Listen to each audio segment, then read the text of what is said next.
Hello students, welcome to दक्षिणा ई classroom. आज की क्लास में अपन डिस्कस करने वाले हैं जेई एडवांस 2015 पेपर 2 का कोड 8 है ना। कोड 8 के कॉरस्पॉन्डिंग अपन फॉलो कर रहे हैं पैटर्न। तो क्वेश्चन नंबर 1, ये जो पेपर था as compare to paper 1, paper 2 was relatively easy और अपन बोल सकते हैं कि लेंथी भी कम है ये, है ना। तो ये थोड़ा बैलेंस्ड पेपर अपन बोल सकते हैं जेई एडवांस के हिसाब से। जो पेपर 1 था वो इससे टफ बोल सकते हैं, इससे लेंथी बोल सकते हैं, ठीक है। तो शुरू करते हैं अपन क्वेश्चन नंबर 41। क्या बोल रहा है देखो, इट्स ऑन अर्थमेटिक प्रोग्रेशन। तो बोल रहा है suppose that all the terms of AP are natural number if the ratio of the sum of first 7 terms, है ना, फर्स्ट 7 टर्म्स का सम टू 11 टर्म का सम दिया हुआ अपने को क्या 6/11, राइट। और अपने को दिया हुआ है जो all the terms are natural numbers, है ना। ये एक इंपॉर्टेंट कंसेप्ट है, जो इंफॉर्मेशन है ये काफी इंपॉर्टेंट इंफॉर्मेशन है। And the 7th term lies between 130 to 140, मतलब हो गया A7 जो है दैट लाइज बिटवीन 130 टू 140, है ना। ये दो इंफॉर्मेशन दी हुई है for an AP, this is true. तो फर्स्ट इक्वेशन अपन लिखते हैं पहले। फर्स्ट इक्वेशन क्या हो जाएगी 7/2, है ना, sum of 7 terms 7/2 plus 2a plus 6d upon 11/2 2a plus 10d is equal to क्या है 6/11, ठीक है। सिंप्लीफाई करते हैं इसको।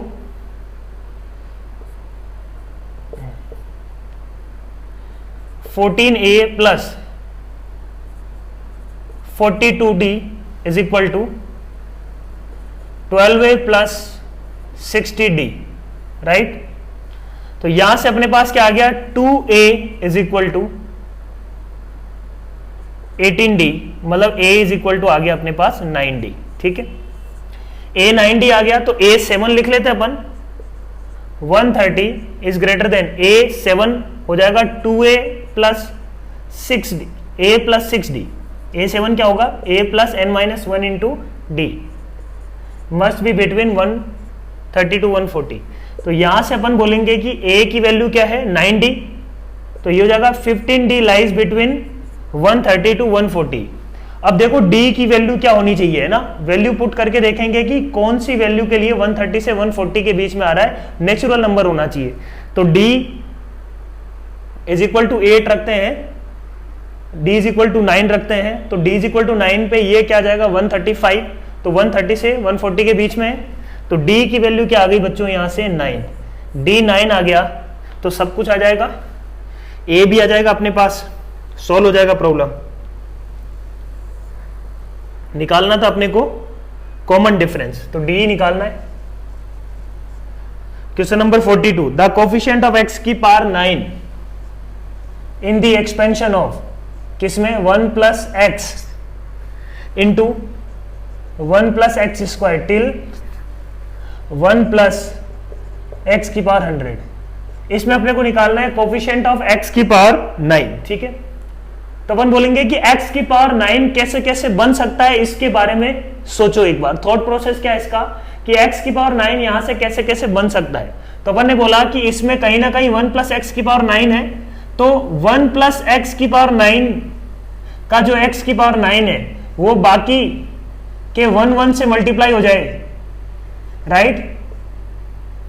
x की पावर 9 बन सकता है। तो एक तरीका तो क्या है x की पावर 9 वाला ये जो फैक्टर है और वहां से कोफिशिएंट आएगा 1, तो 9 और बाकी सबसे अपन ने क्या ले लिया 0 0, है ना। बाकी सबसे अपन ने क्या ले लिया 0 0, x की पावर 9 वाले से x की पावर 9 और बाकी सबसे 0 0, यहां से एक कोफिशिएंट आएगा 1, ठीक है।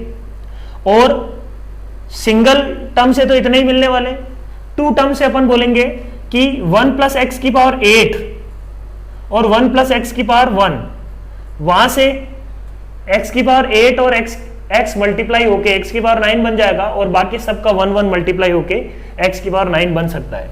और कैसे बन सकता है ना, 7 और 2 से बन सकता है, और 6 और 3 से बन सकता है, और एक उधर दे दो 5 और 4 से बन सकता है, है ना, ये 4 2 से बन सकते हैं ना, दो दो फैक्टर का मल्टीप्लाई होके x की पावर 9 कैसे बन सकता है, ये देखा अपन ने। और क्या हो सकता है, 3 से कैसे बन सकता है, देखो x की पावर 1 ले लूं मैं, फिर x स्क्वायर ले लूं, और लास्ट में एक फैक्टर ले लूं x की पावर 6 वाला, ये सब मल्टीप्लाई होके 1 से मल्टीप्लाई हो जाए, ठीक है। या फिर 1 3 5 हो जाए, है ना, या फिर 1 2 3 4 हो जाए। और कोई पॉसिबिलिटी नहीं है अब, ठीक है, और कोई पॉसिबिलिटी नहीं है। तो टोटल सबसे कोफिशिएंट मिलने वाला है अपने को 1 1। तो x की पावर 9 का कोफिशिएंट क्या होगा, इन सब से निकलेगा 1 1 कोफिशिएंट्स, तो कितना टोटल हो जाएगा 8। तो answer should be coefficient of x की पावर 9 इज इक्वल टू 8। तो ये भी एक सिंपल प्रॉब्लम है। क्वेश्चन नंबर 43 क्या बोल रहा है, देखो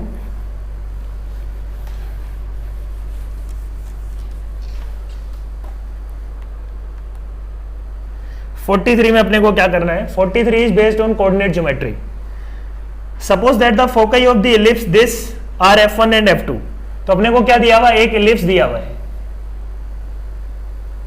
ठीक है, एक इलिप्स दिया हुआ है। इसकी इक्वेशन है x square upon 9 plus y square upon 5 is equal to 1। ये इलिप्स दिया हुआ है। बोल रहा है कि एक पैराबोला है जिसका फोकस यही है ना, इसका ए कोमा 0, और दूसरा एक पैराबोला है जिसका फोकस क्या है -2f, 0, मतलब f, 0 f2, 0 ये है, तो ये है उसका फोकस, ठीक है। ये दो पैराबोला है। तो सबसे पहले ई निकालते हैं ना। तो e for this will be under root of 1 minus 5/9, मतलब हो जाएगा e is equal to 2/3। Eccentricity आ गई। तो ये पॉइंट क्या आ जाएगा, ए कोमा 0, ए कितना है अपने पास 3, तो ये पॉइंट आ गया 2,0, ये पॉइंट आ जाएगा अपने पास -4,0, ये है -2,0, ठीक है। तो इसका फोकस ये है, इसका फोकस ये है। तो पैराबोला की इक्वेशन लिख सकते हैं अपन, राइट। तो इसको P1 मान लेता हूं पैराबोला, इसको P2। तो P1 पैराबोला की इक्वेशन क्या है, y square is equal to 8x, y square is equal to 4x। ऐसे सिमिलरली P2 पैराबोला की इक्वेशन क्या है, y square is equal to minus of ना 4 इंटू -4 इंटू एक्स, मतलब y square is equal to -16x। This is for P2, ठीक है। Equation लिख ली। अब क्या बोल रहा है, इस पे टेंजेंट ड्रॉ की गई, वो पास करती है किससे, इसके फोकस से, और यहां से टेंजेंट ड्रॉ की गई वो पास करता है ना या अपन बोल सकते हैं कि इसके फोकस से इस पे टेंजेंट ड्रॉ की गई और इसके फोकस से इस पे टेंजेंट ड्रॉ की गई, ठीक है। एक को मैंने मान लो T1 माना, तो दूसरा क्या है, मान लो T2 टेंजेंट, ठीक है।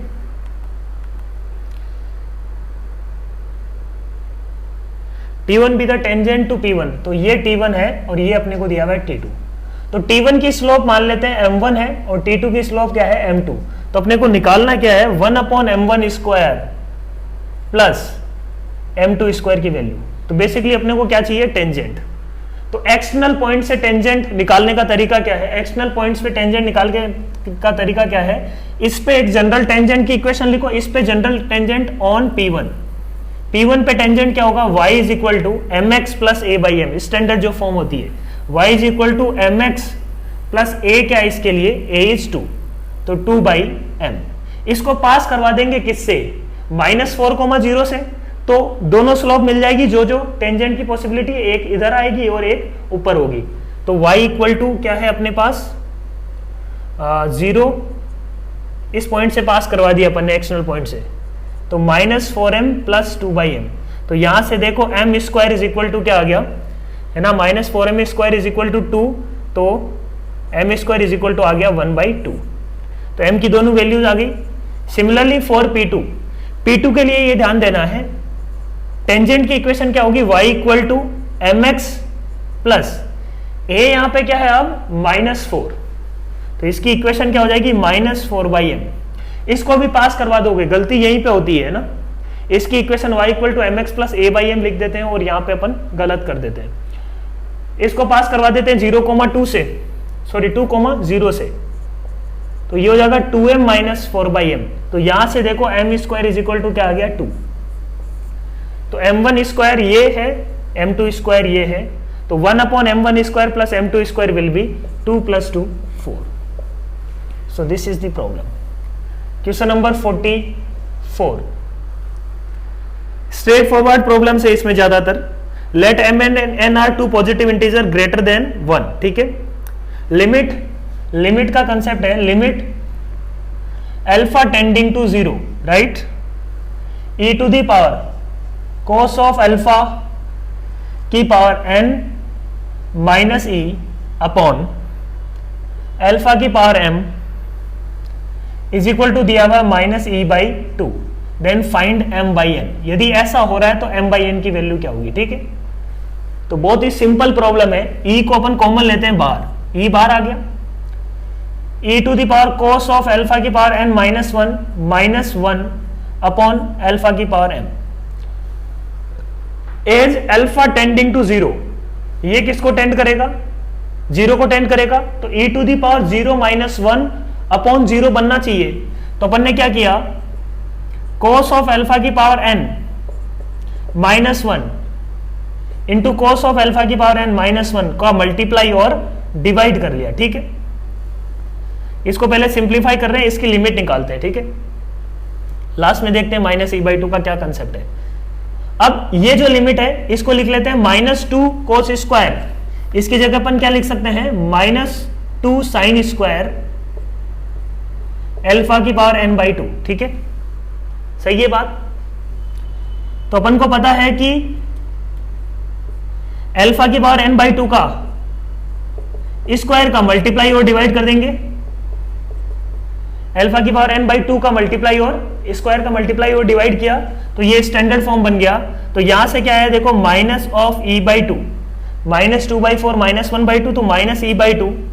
ये लिमिट किसको टेंड करेगी, as alpha tending to 0, this will tend to 1 और this will tend to 1 into क्या आ रहा देखो, अल्फा की पावर 2n अपॉन अल्फा की पावर m, ये लिमिट आ रहा है, ठीक है, अल्फा टेंडिंग टू 0 पे। ये दोनों कटना चाहिए, बिल्कुल कैंसिल होना चाहिए। तो ये कैंसिल कब होगा, when 2n is equal to m। तो m/n की वैल्यू अपने को पूछी गई है, m/n इज इक्वल टू क्या आ जाएगा बच्चों 2, ठीक है।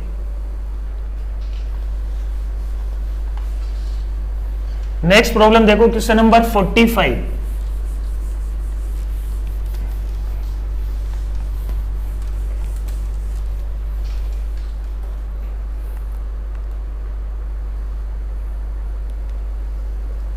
इंटीग्रेशन का काफी सिंपल सी प्रॉब्लम है। 0 to 1 alpha is equal to ये दिया हुआ है 0 to 1 e to the power 9x plus 3 tan inverse x into 12 plus 9x square upon 1 plus x square into d x, ये दिया हुआ है। तो अपन ने बोला कि इसका इंटीग्रेशन करना है, तो मैंने t माना पहले 9x plus 3 tan inverse x, जो ये अजीब सा फंक्शन है इसको मैंने माना t मानते ही देखो ये बन रहा है अपने पास dt, डिफरेंशिएट करके देख सकते हैं अपन। तो ये क्या बन रहा है देखो, alpha is equal to 0 to 1 e to the power t dt। ये लिमिट हो जाएगी चेंज, 0 रखने पे क्या मिला, 0 मिल रहा है, 1 रखने पे ये 9 प्लस 3π/4, तो ये मिल गया 9 प्लस 3π/4, ठीक है। इसका इंटीग्रेशन कर सकते हैं आराम से, तो ये हो जाएगा e to the power t itself, limit रख दो 0 to 9 प्लस 3π/4, तो लिमिट क्या आ जाएगी देखो, अल्फा की वैल्यू आ जाएगी e to the power 9 plus 3π/4 -1, this is alpha. अब अपने को निकालना क्या है देखो, लॉग ऑफ, अपने को वैल्यू निकालनी है ln ऑफ अल्फा प्लस 1, मतलब अल्फा प्लस 1 क्या हो जाएगा, e to the power 9 plus 3π/4 minus 3π/4, इसकी वैल्यू निकालनी है, ठीक है। तो ये कुछ नहीं, 9 प्लस 3π/4 माइनस 3π/4, सिंप्लीफाई होके आ गया 9। तो ये भी स्ट्रेट फॉरवर्ड प्रॉब्लम है, अपन बोल सकते हैं ना, काफी सिंपल प्रॉब्लम बोल सकते हैं। क्वेश्चन नंबर 46 क्या बोल रहा है देखो 46 में, late R to R be a continuous odd function which vanishes exactly at one point, है ना, एग्जैक्टली वन पॉइंट पे जीरो हो रहा है। तो एक फंक्शन है f R to R, odd function है, मतलब f of minus x is equal to minus of f of x, first thing, which vanishes exactly at one point, exactly one point पे zero है वो, और बोल रहा है कि f of 1 is equal to half, f of 1 given है अपने को हाफ, ठीक है। अपने को निकालना है f of x, -1 to 1 दिया हुआ है, -1 to x, f of t dt, and g of x भी दिया हुआ है एक नया function, that is -1 to x t into f of t का मोड dt, ये दो फंक्शन दिया हुआ है। तो बेसिकली ये लेबनिज थ्योरम का प्रॉब्लम है। आगे अपन यदि देखेंगे इसमें तो क्या दिया हुआ है, लिमिट x टेंडिंग टू 1 निकालना है अपने को, f of x upon g of x, इस लिमिट का अपने को यूज करना है। तो ये लिमिट कैसे निकलेगी, f of x limit x tending to 1 पे एक बार देखते हैं, -1 to 1 ओड फंक्शन है ये f of t, तो लिमिट किसको टेंड करेगा बच्चों, है ना, f of 1 अपन बोल सकते हैं कि f of 1 is nothing but 0 इस केस में। ऐसे g of 1 भी किसको टेंड करेगा, g of 1 भी क्या आ रहा है, अब ये तो इसमें तो मोड लगा हुआ है, कोई दिक्कत नहीं है, ये तो इवन है फंक्शन, मोड लगा हुआ है, जो भी अंदर होगा कोई दिक्कत नहीं है। बट t जो फंक्शन है ना, t ओड है, odd into even, odd function, overall odd function है, मतलब g of 1 भी क्या है बच्चों 0, इसका मतलब ये 0/0 फॉर्म है। तो ये इंश्योर करना पड़ेगा कि ये क्या है 0/0 फॉर्म। 0/0 फॉर्म मिल गई, इसका मतलब क्या करना है अपने को, अब डिफरेंशिएट कर देंगे, लिमिट एक्सटेंडिंग टू 1 में ये nothing but f dash x upon g dash x, directly we can write f dash x will be, f dash x क्या होगा, लेबनीज से अपन बोल सकते हैं कि ये आ जाएगा f of x, यहां से ये क्या आ जाएगा x into f of x, ठीक है, इज इक्वल टू क्या आ रहा है, ये अपने को दिया हुआ है, इसकी वैल्यू दी हुई है 1/14, ठीक है। अब f of 1 is given half, है ना, f of 1 is given, right, f of 1 is half, तो 1 रख दो, तो ये क्या बन जाएगा देखो 1/2 अपॉन 1/2, x की जगह 1, f of 1 क्या आ जाएगा हाफ, तो f of हाफ बन गया ये, इज इक्वल टू क्या है 1/14, ठीक है। तो यहां से देखो क्या मिल रहा है अपने को, f of हाफ का मोड इज इक्वल टू क्या आ रहा है 7। तो इंटीजर टाइप प्रॉब्लम है, तो f of half is equal to क्या आ जाएगा बच्चों 7।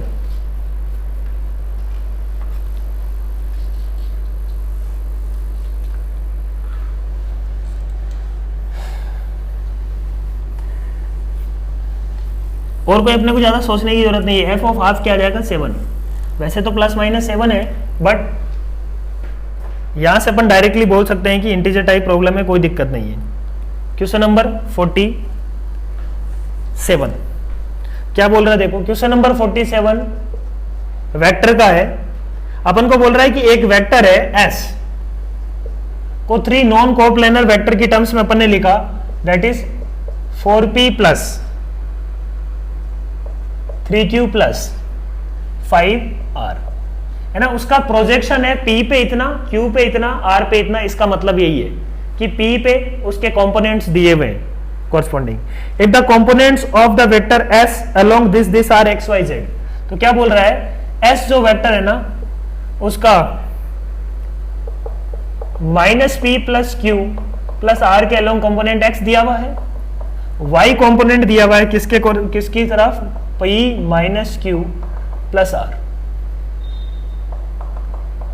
एंड z के ऊपर उसका कंपोनेंट दिया हुआ है अपने को -p minus q r।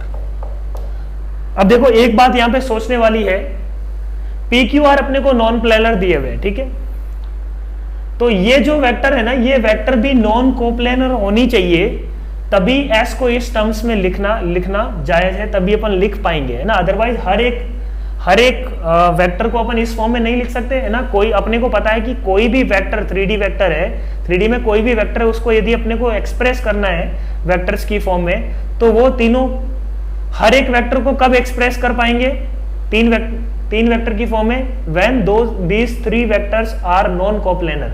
Non coplanar होगा तभी एक्सप्रेस कर पाएंगे। तुम देखोगे कि ये क्या है, नॉन कोप्लेनर वेक्टर्स है। इनका एसटीपी निकालो, इन तीनों का एसटीपी निकालेंगे तो वो नॉन जीरो आएगा, वो आ जाएगा, है ना, non zero into STP of P Q R. तो STP of P Q R तो नॉन जीरो है, क्योंकि पी क्यू आर खुद क्या है, नॉन कोप्लेनर। यदि P Q R non coplanar है तो ये भी नॉन कोप्लेनर होंगे। ये जस्ट एडिशनल इंफॉर्मेशन है, किसी के मन में यदि डाउट आ रहा है तो उसको जस्ट क्लियरिफाई किया अपन ने।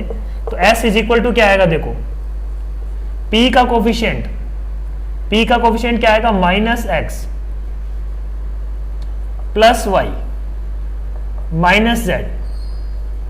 क्यू का कोफिशिएंट क्या आएगा, देखो x minus y minus z. R का कोफिशिएंट क्या आएगा, देखो x plus y plus z. ठीक है, तो अपने पास 3 इक्वेशन बन गई। अब अपन बोल सकते हैं कि ये भी एस है, ये भी एस है। तो यदि एस एक सेम वेक्टर है तो P के अलोंग कंपोनेंट, Q के अलोंग कंपोनेंट और R के अलोंग कंपोनेंट आप बदल नहीं सकते उसके, राइट, है ना। कोई एक वेक्टर को यूनिकली डिफाइन कर पाएंगे अपन कोई 3 नॉन कोप्लेनर वेक्टर की टर्म्स में, है ना। यदि 3 नॉन कोप्लेनर वेक्टर्स अपने को दिए हुए हैं तो कोई भी वेक्टर को अपन यूनिकली डिफाइन कर पाते हैं, है ना, उसका अलग फॉर्म नहीं आता। तो अपन इसका मतलब ये बोल रहे हैं कि ये दोनों बिल्कुल सेम है, और P का जो कंपोनेंट है जो यहां आ रहा है वही कंपोनेंट यहां आना चाहिए। तो दोनों को इक्वेट किया तो P के कंपोनेंट को इक्वेट किया तो minus x plus y minus z is equal to क्या होना चाहिए, 4। X minus y minus z is equal to क्या होना चाहिए, 3। और x plus y plus z is equal to क्या आना चाहिए, 5। इन तीनों को सिंप्लीफाई कर लेंगे, एक्स वाई जेड की वैल्यू मिल जाएगी बच्चों। एक्स इज इक्वल टू क्या आ जाएगा, x is equal to 4, y is equal to क्या मिल जाएगा अपने को, 9/2, and z is equal to अपने को मिल जाएगा माइनस ऑफ 7/2। ठीक है, एक्स वाई जेड आ गया अपने पास। अपने को क्या चाहिए, 2x plus y plus z, that will be equal to 9। ये था क्वेश्चन नंबर 47। नेक्स्ट है बच्चों क्वेश्चन नंबर 48। क्या बोल रहा है, देखो कॉम्प्लेक्स नंबर का है, ak is equal to cos of 2π/7 k π/7 plus iota times sine of k π/7 दिया हुआ है। अपने को वैल्यू निकालनी है sigma k is equal to 1 to 12 mod of a k plus 1 minus ak upon sigma k is equal to 1 to 3 a 4k minus 1 minus a 4k minus 2। ठीक है, अब इस ak को मैं बोल रहा हूं, इसको मैं e to the power iota theta भी लिख सकता हूं, cos theta plus iota sine theta, तो e to the power iota theta भी मैं लिख सकता हूं। ये लिखते ही प्रॉब्लम अपना सोल्व हो गया। देखो कैसे, sigma k is equal to 1 to 12, इसको मैं सिंप्लीफाई करता हूं, e to the power iota k plus 1 π/7 minus e to the power iota k π/7। ठीक है, upon k is equal to 1 to 3, ये हो जाएगा इसका मोड, है ना, e to the power iota 4k minus 1 into π/7 minus e to the power iota 4k minus 2 π/7। ठीक है, इसका मोड सिंप्लीफाई करते देखो, ये यहां से e to the power iota k π/7 ले लिया अपन ने कॉमन, का मोड बाहर आ गया, अंदर क्या बचेगा, e to the power iota π/7 minus 1 upon sigma है from k is equal to 1 to 12, ऐसे sigma from k is equal to 1 to 3। यहां से मैं क्या कॉमन ले रहा हूं, e to the power iota 4k minus 2 pi by 7,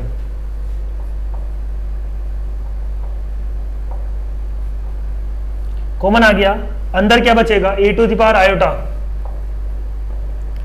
pi by 7 minus 1। ठीक है, तो ये जो टर्म है ना, ये टर्म तो हमेशा कांस्टेंट रहेगी, तो इसका जो भी मोड होगा लेट से वो है k, है ना, या कुछ लेमडा मान लेते हैं, k तो इसी में है ना, तो अपन इसको लिख सकते हैं lambda times mod of this sigma from k equal to 1 to 12, ये क्या है sigma k is equal to 1 to 3, या इसको मैं पहले सिंप्लीफाई कर लेता हूं, है ना, इसको सिंप्लीफाई किया तो देखो क्या आएगा, k इक्वल टू 1 पे क्या आएगा, इसका मोड हमेशा क्या होगा, e to the power iota theta का मोड इज 1, तो ये लेमडा लेमडा लेमडा कितनी बार आ जाएगा, 12 बार, तो this will be equal to 12 lambda. Similarly अपन बोल सकते हैं कि ये क्या है, ये अगेन कुछ लेमडा है मान लो, इसका मोड तो क्या है, कांस्टेंट है, विच इज 1, कितनी बार आ रहा है, 1 2 3 बार आ रहा है, तो अपन बोल सकते हैं कि sigma k is equal to 1 to 3, ये मोड जो भी है ये कांस्टेंट मोड है, तो ऊपर आ जाएगा 12 लेमडा, नीचे क्या आ जाएगा बच्चों 3 इंटू लेमडा, क्योंकि लेमडा दोनों जगह क्या है, दोनों जगह सेम है, तो 12/3 आंसर इज 4। तो ये दिखने में थोड़ा सा अपन बोल सकते हैं कि थोड़ा सा भयानक है, बाकी करने में ये भी प्रॉब्लम काफी सिंपल था, है ना, तो किया जा सकता है एग्जाम में बहुत आराम से, क्योंकि cos theta plus iota sine theta दिखते ही अपने पहला दिमाग में यही पॉइंट आना चाहिए कि उसको e to the power iota theta लिख सकते हैं। ठीक है, क्वेश्चन नंबर 49 क्या बोल रहे हैं, देखो एक टेबल दी हुई है अपने को f4g की, और अपने को इंफॉर्मेशन बतानी है किसकी, f-3g की इंफॉर्मेशन बतानी है।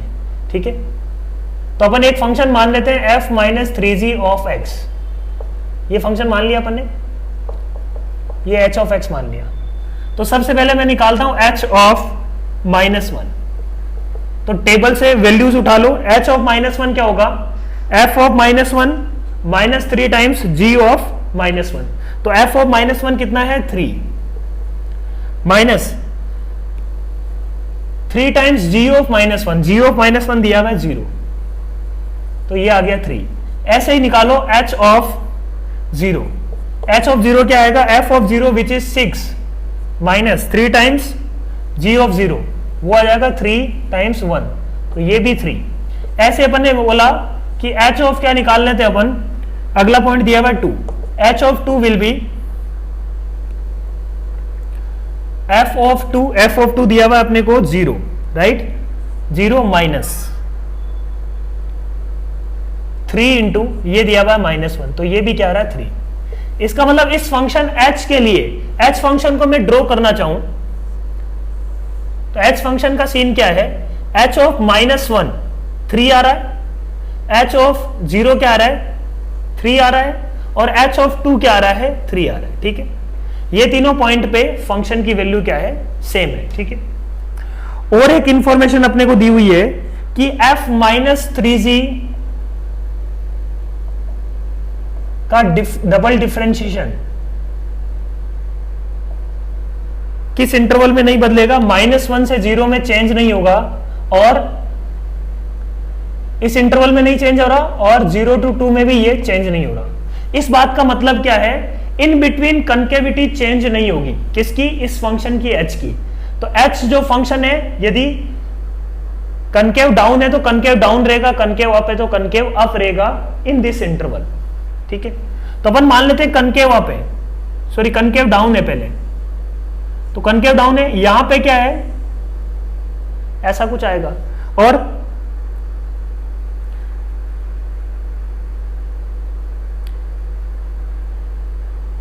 फंक्शन अपने को दिया हुआ है ट्वाइस डिफरेंशिएबल, राइट। तो इस टेबल की हेल्प से अपन फंक्शन को बनाने की कोशिश कर रहे हैं, या तो ये पॉसिबिलिटी बनेगी, या क्या पॉसिबिलिटी बन सकती है बच्चों, या बन सकती है फंक्शन कंटिन्यूअस और डिफरेंशिएबल है। तो बोला कि सर वापस नीचे ले आते हैं, बट कंटिन्यूअस और फंक्शन क्या है, डिफरेंशिएबल है। तो ये दो पॉसिबिलिटी अपने पास बनती है, राइट? क्लियर है? अंदर बीच में नहीं घूमेगा। या फिर क्या हो सकता है, फंक्शन कांस्टेंट तो है नहीं, 0 0 h ऑफ x के बारे में अपन क्या बोल सकते हैं, कंटिन्यूअस फंक्शन है, ट्वाइस डिफरेंशिएबल है f और g दोनों, ठीक है। अब अपने को क्या निकालना है, f dash minus h dash x के बारे में अपन क्या बोल सकते हैं,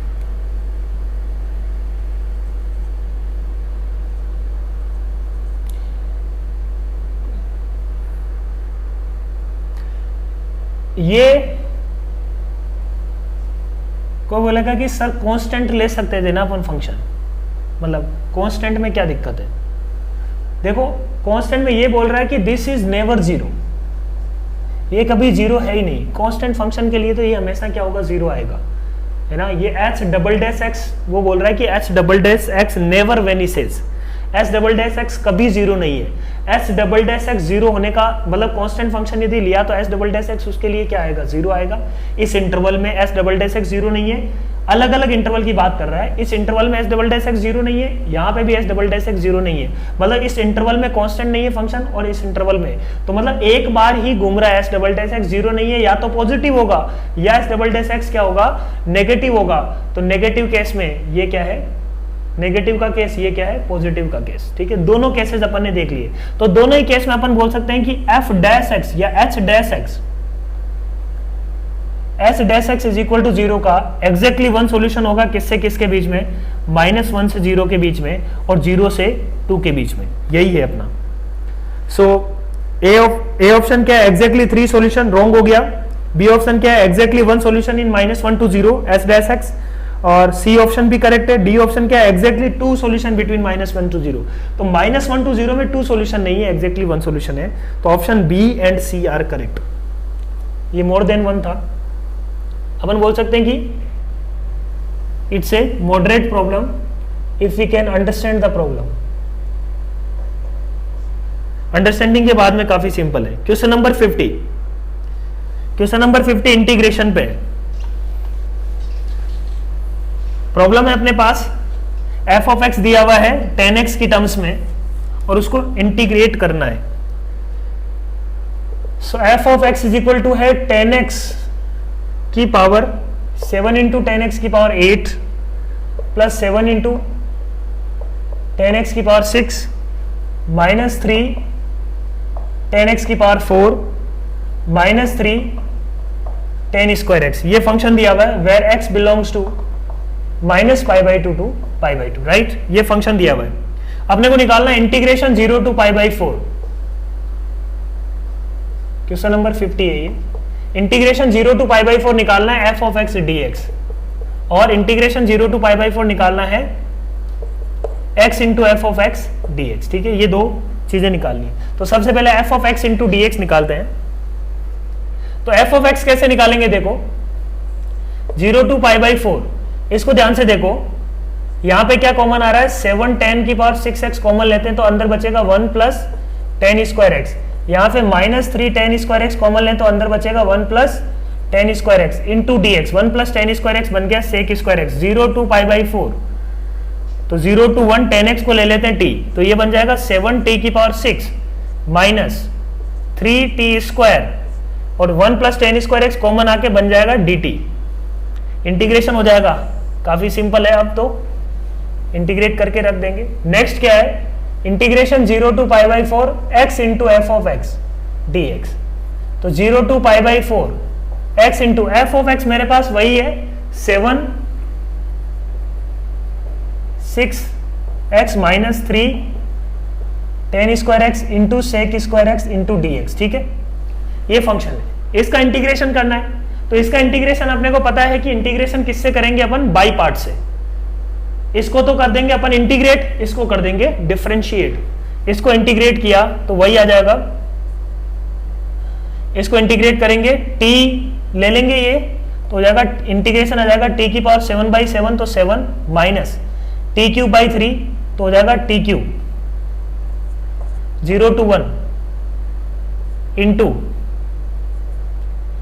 x का डिफरेंशिएशन, यहां पे तो ये x ही रहेगा तो 10x की फॉर्म में लिखते हैं चीजों को, 0 to पाई बाई 4 10x की पावर 7 माइनस, बाई पार्ट्स लगा रहा हूं इसको, उसको कर रहे हैं इंटीग्रेशन। इंटीग्रेशन ये हो गया, इसका डिफरेंशिएशन तो अभी पहले तो x ही रहेगा माइनस सेकेंड पार्ट में 10 की पावर 10x की power 7 minus 10 cube x, x का differentiation 1 into d x from 0 to pi by 4। This thing we have already calculated, ये वैल्यू रखनी है 0 to पाई बाई 4, ये अपने को निकालना पड़ेगा। इसको निकालने के लिए इसका वैल्यू निकाल लेते हैं अपन, पाई बाई 4 पे क्या आएगा 1 माइनस 1 माइनस 0 रखने पे क्या आ रहा है 0, तो ये तो है ना 0 पे ये 0 0 0, पाई बाई 4 पे क्या आएगा 1 माइनस 1 0 बना देगा, तो ओवरऑल ये लिमिट क्या आ गई अपने पास, ये तो रखने पे आ गया 0। इसका इंटीग्रेशन करना है माइनस 0 to पाई बाई 4, ये 10 क्यूब एक्स कॉमन ले लो एक तो, है ना 10 क्यूब एक्स कॉमन लिया, अंदर बचेगा 10 की पावर 4x माइनस 1, 10 की पावर 4x माइनस 1 को मैंने क्या लिया T square minus 1, 10 square minus 1 कर लिया एक, और एक बना दिया अपने 10 स्क्वायर एक्स प्लस 1, ताकि अपने को इंटीग्रेशन करने में आसानी हो। माइनस 0 to पाई बाई 4, तो 10x को t ले लेते हैं 0 to 1, ये हो जाएगा T cube into T square minus 1 into D T. ठीक है, इंटीग्रेशन आ जाएगा, देखो यहां से ये इंटीग्रेशन आ जाएगा। सो this was the question number 50।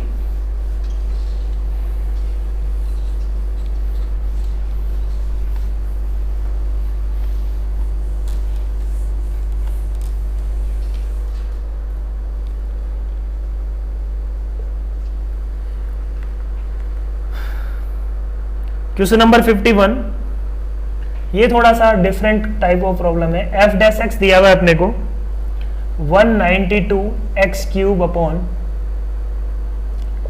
2 plus sign की पावर 4x। ठीक है, एफ ऑफ 1/2 इज 0 गिवन है ना। F dash x is equal to this, f of 1/2 is 0 if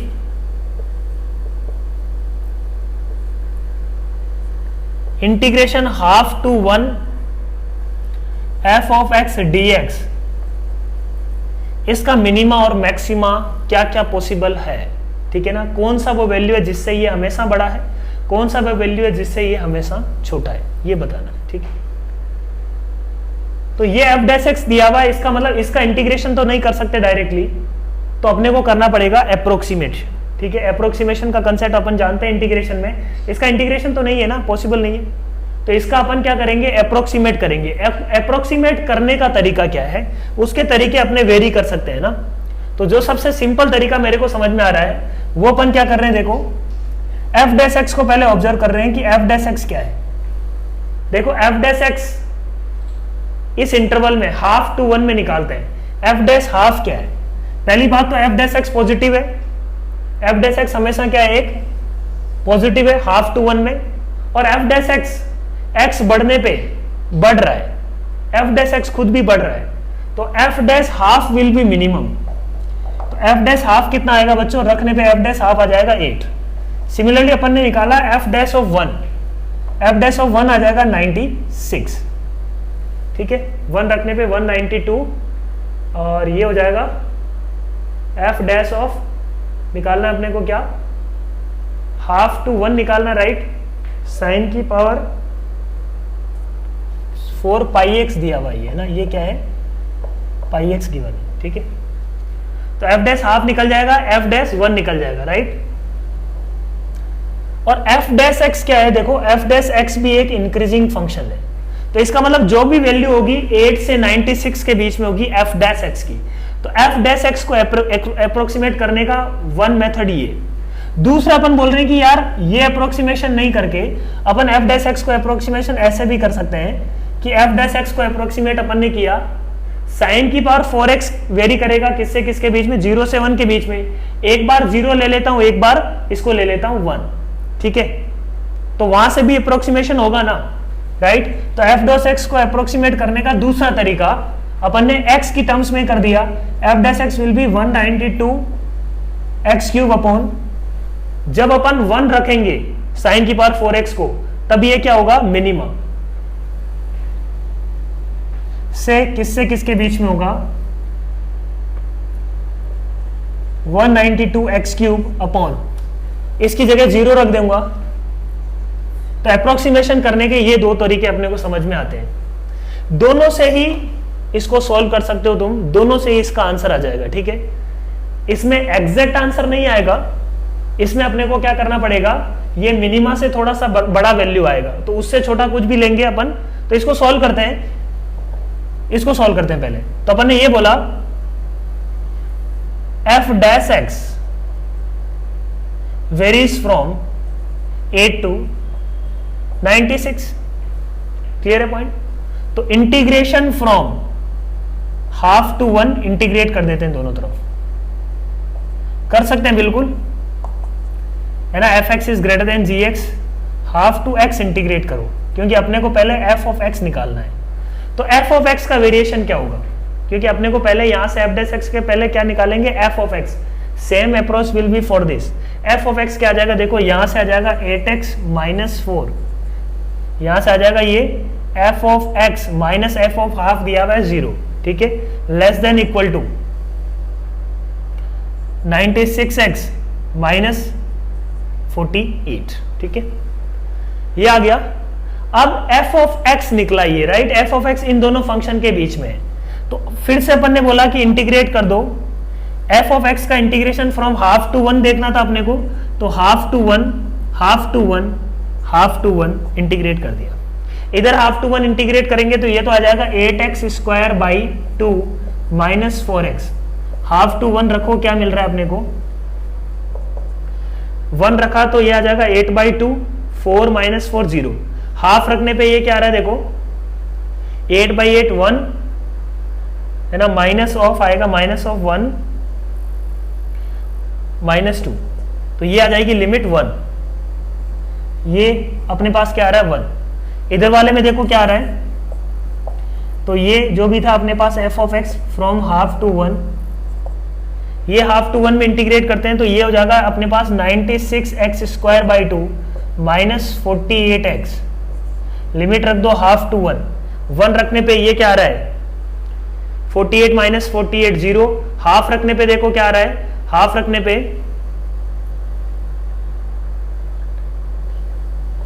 24 minus का 12 minus of 12 minus 24 that is 12।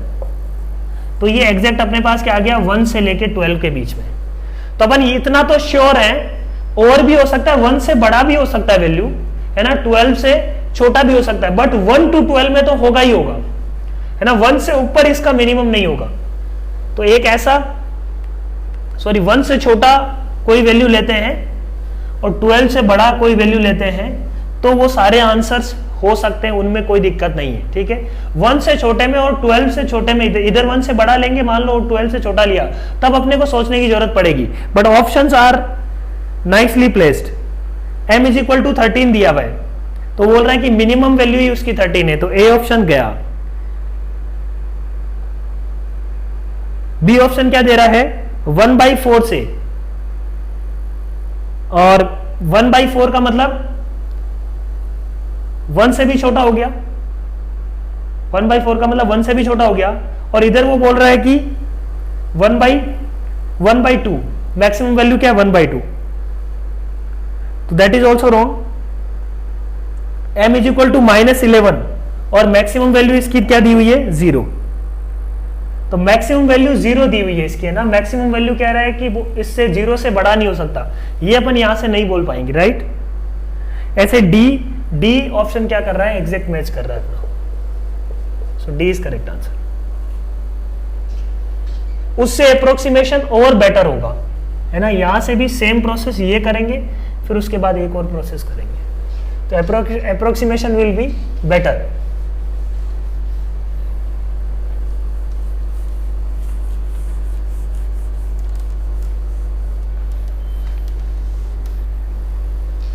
Next देखो question number 51 था ये 52 is very easy problem, quadratic का काफी सिंपल सा प्रॉब्लम है। Alpha x square minus x plus alpha is equal to 0 के दो रूट है, वो बोल रहा है x1 और x2 डिस्टिंक्ट रूट है, और mode of x1 minus x2 दिया हुआ है is equal to less than 1। तो पहले तो रूट एग्जिस्ट करने चाहिए, रूट डिस्टिंक्ट दिए हुए तो बी स्क्वायर माइनस 4ac, तो 1 minus 4 alpha square is greater than 0। यहां से अल्फा स्क्वायर क्या आ जाएगा, alpha square is less than 1/4, alpha square is less than 1/4। तो अल्फा बिलोंग्स टू क्या आ गया, minus half to half, distinct है तो ओपन इंटरवल, ठीक है। फिर अपन ने बोला कि x1 माइनस x2 का मॉड लेस देन 1, तो इसको अपन लिख सकते हैं x1 प्लस x2 का whole square minus 4x1 x2 is less than 1, right. Square में भी कोई दिक्कत नहीं है, मोड है तो इनइक्वालिटी में कोई चेंज नहीं आएगा। x1 प्लस x2 ये आ जाएगा 1/अल्फा, 1/अल्फा square minus 4 is less than 1, तो 1/अल्फा स्क्वायर इज लेस देन 5, तो अपन बोल सकते हैं कि alpha square is greater than 1/5, ठीक है। तो अल्फा की रेंज क्या आ गई,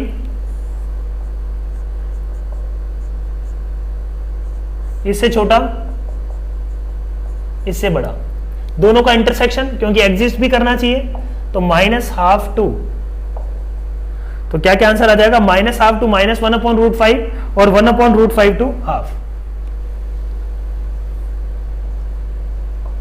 क्वेश्चन नंबर 53 देखो क्या है, 53 अपने को दिया हुआ alpha is equal to 3 sine inverse 6/11, beta is equal to दिया हुआ है 3 कोस इनवर्स 4/9। अपने को अल्फा बीटा का रफ आइडिया लगाना है और कोस बीटा की वैल्यू बतानी है, कोस अल्फा की वैल्यू बतानी है, और कोस अल्फा की साइन बीटा की वैल्यू बतानी है, और cos of alpha plus beta की वैल्यू बतानी है, राइट। तो अपना एक दिमाग तो ये कर रहा है कि यार एग्जैक्ट वैल्यू कैलकुलेट तो नहीं हो पाएगी बिल्कुल, 6/11 4/9, तो इसको भी अपन क्या करेंगे कि इनकी अप्रोक्सीमेट वैल्यू निकालने की कोशिश करते हैं ना। तो 6/11 जो नंबर है इसको एक बार समझते हैं, 6/12 होता तो क्या आता 1/2, इसका मतलब 6/11 1/2 से तो बड़ा है, तो हम बोल सकते हैं कि 6/11 जो है 1/2 से तो बड़ा ही है, ठीक है, 1/2 से बड़ा है।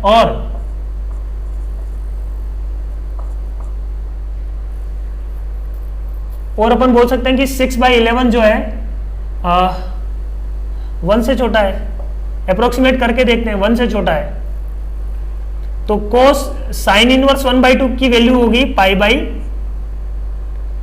कितना हो जाएगा, π/6, ये हो जाएगा π/2, तो इसका 3 टाइम्स आ जाएगा 3π/2, इसका 3 टाइम्स आ जाएगा π/2, π/2 से लेके 3π/2। तो अगेन अपन डायरेक्टली यहां से कोस अल्फा कोस बीटा के बारे में नहीं बता पाएंगे, तो और अप्रोक्सीमेट करते हैं इसको, लोअर एंड तो लेट से फिक्स हो गया, अपर एंड पे थोड़ा और फोकस करते हैं, π/3 √3/2 की वैल्यू निकालते हैं, √3/2 कितना है 1.7/2, मतलब 17/20, और 6/11 दोनों को कंपेयर करो तो अपन बोल सकते हैं कि ये वैल्यू √3/2 से भी छोटा है, बोल सकते हैं, क्या बोलो। तो इसका मतलब sine inverse 1/2 will be sine inverse √3/2, ये छोटा होना चाहिए, इंक्रीजिंग फंक्शन होता है ये, तो π/6 से अल्फा अपन बोल सकते हैं कि साइन इनवर्स 6/11 जो है π/3 से किसके बीच में होगा, π/6 से π/3 के बीच में, 3 से मल्टीप्लाई किया तो ये तो बन जाएगा π/2 है ना, 3 से मल्टीप्लाई किया तो ये बन जाएगा अल्फा, और ये क्या बन जाएगा पाई। अब क्वाड्रेंट आया, ये थोड़ा बेटर रिजल्ट है, राइट। π/2 से पाई मतलब अल्फा क्या है, अल्फा है बिलोंग्स टू सेकेंड क्वाड्रेंट, या अपन बोल सकते हैं कि alpha belongs to π/2 to pi, right. ऐसे similarly we can find things for beta also. देखो नेक्स्ट अपन चेक करते हैं बीटा के लिए, है ना, बीटा के लिए चेक करते हैं। तो बीटा के बारे में अपन क्या बोल सकते हैं, बीटा जो है, बीटा के लिए कि 4/9 को देखना पड़ेगा, तो 4/9 को अपन ले सकते हैं कि हाफ से वो क्या है 4/9 क्या है, 1/2 पॉइंट समथिंग, तो 1/2 से तो छोटा होगा और 0 से बड़ा होगा। cos इनवर्स 0 विल बी π/2 से छोटा होगा और cos इनवर्स 4/9 बड़ा होगा cos इनवर्स हाफ मतलब π/3 से। 3 से मल्टीप्लाई किया तो ये आ गया बीटा 3 π/2 से छोटा और पाई से बड़ा। अब देख लो ये थर्ड क्वाड्रेंट में है, ये अपना सेकंड क्वाड्रेंट में है। अब अपने पास ऑप्शन है, ऑप्शन में जाते हैं। cos beta greater than 0, cos beta greater than 0 wrong है, ठीक है। बी ऑप्शन क्या है, sign beta less than 0, sign beta less than 0 correct है, तो बी ऑप्शन करेक्ट है। सी cos of alpha plus beta, तो cos of alpha plus beta के बारे में क्या बोलेंगे अपन, अल्फा प्लस बीटा जो है पाई प्लस π/2 मतलब 3π/2 से लेके 5π/2 के बीच में होगा, 3π/2 से लेके 5π/2 के बीच में होगा अल्फा प्लस बीटा। तो उन दोनों ही क्वाड्रेंट में cos अल्फा प्लस बीटा क्या होगा, अपन बोल सकते हैं कि पॉजिटिव। तो cos अल्फा प्लस बीटा होना चाहिए पॉजिटिव, तो पॉजिटिव आ रहा है, सही है। D option cos alpha is less than 0, cos alpha less than 0 होगा मतलब सेकेंड क्वाड्रेंट में अल्फा, तो ये डी ऑप्शन भी सही है। तो ये था क्वेश्चन नंबर 53। ये थोड़ा अपन बोल सकते हैं कि थोड़ा ट्रिकी है ना, this can be done in second round, क्योंकि ये क्या है थोड़ा सा अप्रोक्सीमेशन अपने को लगाना पड़ेगा। क्वेश्चन नंबर 54 क्या दिया हुआ है, 54 में अपन को बोल रहा है कि एक सर्किल है जिसका सेंटर है, इक्वेशन है x square plus y minus 1 का whole square is equal to 1, centre है 0,1। तो बोल रहा है कि इसके किसी पॉइंट पे टेंजेंट लिखी गई, टेंजेंट की इक्वेशन है x plus y is equal to 3। ये मान लो टेंजेंट लिख दी, वो टेंजेंट क्या कर रहा है, एक इलिप्स को टच कर रहा है ना, एक हॉरिजॉन्टल इलिप्स और एक वर्टिकल इलिप्स बना लेते हैं, है ना। ये पॉइंट अपने को दिया हुआ है P E1, ये दिया हुआ है Q और ये दिया हुआ है R, ठीक है। PQ डिस्टेंस दी हुई है अपने को 2√2/3, ये भी डिस्टेंस दी हुई है 2√2/3। निकालना क्या अपने को, इसेंट्रिसिटी ऑफ द इलिप्स, ठीक है। इसेंट्रिसिटी ऑफ द इलिप्स निकालने का मतलब अपने को निकालना है ए और बी, है ना, ए और बी का रेशियो, इसमें भी ए और बी का रेशियो। तो थॉट प्रोसेस अपना क्या है, पॉइंट, है ना, एक इंफॉर्मेशन सबसे पहले अपन क्या निकाल सकते हैं कि पॉइंट पी निकाल सकते हैं, पॉइंट पी निकाल के पॉइंट क्यू और आर निकाला जा सकता है बहुत आराम से। पॉइंट क्यू और आर आएगा तो ए स्क्वायर बी स्क्वायर में एक रिलेशन ये आ गया और दूसरा रिलेशन क्या है, ये लाइन इस पे टेंजेंट है, तो टेंजेंसी की अपन क्या लगा सकते हैं, कंडीशन। टेंजेंसी की कंडीशन से एक इक्वेशन और वो पॉइंट इस कर्व के ऊपर है, वहां से दूसरी कंडीशन, तो ए और बी दोनों निकल आएंगे, राइट। थॉट प्रोसेस क्लियर है। तो सबसे पहले अपन कहां से शुरू करेंगे, पी पॉइंट निकालेंगे, पी पॉइंट निकाल के क्या निकालेंगे, क्यू, क्या निकालेंगे फिर आर। तो सबसे पहले पी पॉइंट निकालो, पी पॉइंट क्या आ जाएगा, देखो foot of perpendicular drawn from 0 to 1 on this line, तो ये पी पॉइंट क्या आ जाएगा अपने पास, निकाल लेते हैं पी पॉइंट। इस लाइन की इक्वेशन क्या होगी, नॉर्मल की इक्वेशन लिख लेते हैं। नॉर्मल क्या होगा, ये लाइन की इक्वेशन है x plus y minus 3 equal to 0, normal की इक्वेशन हो जाएगी y minus 1 is equal to minus slope होगी उसकी इंटू एक्स माइनस 0, तो ये क्या आ जाएगा, देखो y plus x minus 1 equal to 0, normal निकाला है इसके ऊपर। इन दोनों का पॉइंट ऑफ इंटरसेक्शन निकाल लो, पॉइंट ऑफ इंटरसेक्शन क्या आ जाएगा, सॉरी ये प्लस होगा, राइट, क्योंकि इसकी स्लोप -1 है तो इसकी स्लोप होगी +1। सम किया दोनों का तो 2y is equal to 4, y is equal to 2, तो y इज इक्वल टू 2, तो ये पॉइंट P आ गया अपने पास 1,2, ठीक है, क्लियर है पॉइंट, 1,2 आ गया पॉइंट P। पॉइंट P निकल गया तो Q और R कैसे निकालेंगे, using parametric form of straight line. तो पहले R निकाल लेते हैं, Q विल बी, इसकी डायरेक्शन क्या है, इसकी डायरेक्शन है टेन थीटा इक्वल टू क्या है -1 स्लोप।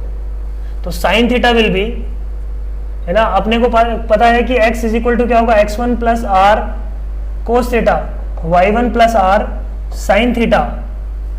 तो x1 यहाँ पे क्या है, x1 है यहाँ पे ये पॉइंट 1,2, 1 प्लस आर अपने को दिया हुआ है 2√2/3 into cos theta will be -1/√2। y1 क्या है, y1 है 2 r 2√2/3 into sine theta is 1/√2। ठीक है, ये लगा दिया अपन ने, क्यू पॉइंट निकाला। क्यू पॉइंट क्या निकल के आ रहा है देखो, 1 - 2/3 है ना, 1 - 2/3। ये P निकलेगा क्योंकि अपन ने R को लिया है पॉजिटिव, तो ये R निकलेगा ना। R पॉजिटिव लेने पे अपन ऊपर जाते हैं और R नेगेटिव लेने पे अपन नीचे आते हैं, ये ध्यान रखो। R पॉजिटिव लिया था अपन ने, अपन ऊपर जा रहे हैं, P से ऊपर जा रहे हैं हाइट में, है ना। R plus sine theta, plus sine theta हो रहा है, राइट। तो 1 - 2/3, तो ये पॉइंट हो गया 1/3, 8/3। सिमिलरली Q क्या निकल आएगा, इसकी जगह माइनस आ जाएगा, तो 1 + 2/3 दैट इज 5/3, इसी की जगह माइनस आ जाएगा, तो ये हो जाएगा, ठीक है। ये अपने पास आ गए R और Q, राइट। 5/3, 4/3 एंड 1/3, 8/3, है ना, R और Q आ गए, ठीक। अब अपने को क्या करना है, R Q निकल आया, इसेंट्रिसिटी निकालना है, राइट। तो अपन बोलेंगे कि let the ellipse E1 will be x² + a² + b² is equal to 1, है ना। इस पे टेंजेंट की इक्वेशन क्या होगी, टेंजेंट होगी x(x1) / a² + y(y1) / b²। Contact, है ना, पॉइंट ऑफ कॉन्टेक्ट है, मान लो x1 y1। क्यों पता है ना अपन को, ठीक है। तो अपने को ये पता है, और यही सेम इक्वेशन क्या है, x + y is equal to 3, है ना। x + y is equal to 3, मतलब x/3 + y/3 is equal to 1, ठीक है। तो यहां से अपन बोल सकते हैं कि x1 / a² is equal to 1/3 और y1 / b² is equal to 1/3। x1 निकाल चुके हैं अपन, q पॉइंट क्या है 5/3, 4/3, तो ये आ जाएगा अपने पास a² इज इक्वल टू क्या है, a² इज इक्वल टू आ जाएगा 3 × x1, तो 3 × x1, तो 3 × x1 का मतलब 5, a² आ गया 5। सिमिलरली b² क्या निकल आएगा, b² आ जाएगा 3 × y1, तो b² की वैल्यू क्या आ गई बच्चों, b² की वैल्यू आ गई 4। तो a² आ गया इलिप्स 1 के लिए, a² आ गया अपने पास 5 एंड b² क्या आ गया 4। Similarly for E2 we will get capital A² मान लेते हैं, a² will be 1 and b² will be 8, क्योंकि इक्वेशन तो सेम रहेगी, सब कुछ सेम रहेगा, ए बी चेंज हो जाएंगे तो ये फ्लिप हो जाएगा, राइट। अब अपन को E निकालना है, तो E1 क्या आएगा, √1 - 4/5, तो ये आ रहा है 1/√5। ऐसे ही E2 क्या आएगा, 1/1 - 1/8, 8 - 1, तो यह आ जाएगा √7/2√2। E1 आ गया, E2 आ गया। अब जो भी निकालना अपने को, E1 E2 में ही तो इन्फॉर्मेशन निकालनी थी। E1 निकालना है, निकाल लिया अपन ने, E2 निकाल लिया। अब चेक कर लेंगे कौन सा ऑप्शन करेक्ट है। ये था अपने पास 54। अपन बोल सकते हैं कि थोड़ा सा कैलकुलेटिव है, दिमाग लगाना है, ठीक है। तो ये अराउंड 2 टाइप का है। नेक्स्ट है बच्चों क्वेश्चन नंबर 55, है ना। क्वेश्चन नंबर 55 क्या बोल रहा है, देखो, consider the hyperbola h x² - y² is equal to 1। एक हाइपरबोला दिया हुआ है तो ये रेक्टेंगुलर हाइपरबोला इस टाइप का है। इस हाइपरबोला के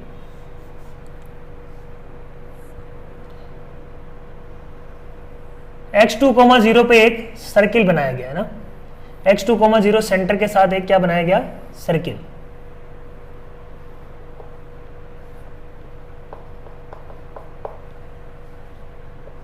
आगे क्या बोल रहा है, दे टचेज एट px1, y1। तो x1 ग्रेटर देन 1 दिया हुआ है और y1 दिया हुआ है पॉजिटिव, इसका मतलब वो टच कर रहे हैं किसमें, फर्स्ट क्वाड्रेंट वाले पे बात कर रहे हैं। तो ये पॉइंट है x1, y1। अब इस पॉइंट पे क्या बना रहे हैं अपन, टेंजेंट। टेंजेंट मीट कर रहा है x एक्सिस को एट पॉइंट M, ठीक है, दिस इज N। तो बोल रहे हैं कि इस ट्राइंगल PMN का निकालना है सेंट्रोइड, वो दिया हुआ है L, N। तो यदि ऑप्शन देखें अपन, ऑप्शन में क्या अपने पास dl/dx1, dm/dx1, इसका मतलब है m और l को अपने को निकालना है x1 की टर्म्स में, राइट, x1 की टर्म्स में। तो x1 की टर्म्स में कैसे निकालेंगे, n और m को निकालने की कोशिश करते हैं, ये तो x1 की टर्म्स में है, l और m और n को निकालते हैं x1 की टर्म्स में। तो टेंजेंट की इक्वेशन लिखते हैं पहले। तो P पॉइंट पे टेंजेंट की इक्वेशन है x² - y² is equal to अपने पास पैराबोला हाइपरबोला दिया हुआ है ये, तो ये क्या हो जाएगा, x(x1) minus y(y1) is equal to 1। तो y को 0 रखते ही m पॉइंट आ जाएगा, m पॉइंट आ गया अपने पास 1/x1, राइट, m का x कोऑर्डिनेट, तो ये y कोऑर्डिनेट तो 0 ही होगा, तो m पॉइंट आ गया 1/x1, 0। सिमिलरली n कैसे निकालेंगे, n के लिए मैंने बोला कि इस पे नॉर्मल लिखो, नॉर्मल इसके सेंटर से पास करेगा, क्योंकि सर्किल पे नॉर्मल जो होता है वो सेंटर से पास करता है, तो वो पॉइंट होगा x2। तो नॉर्मल की पहले इक्वेशन निकालते हैं ना, इक्वेशन ऑफ नॉर्मल। तो नॉर्मल की इक्वेशन एट px1, y1, तो वो हो जाएगी y माइनस y1।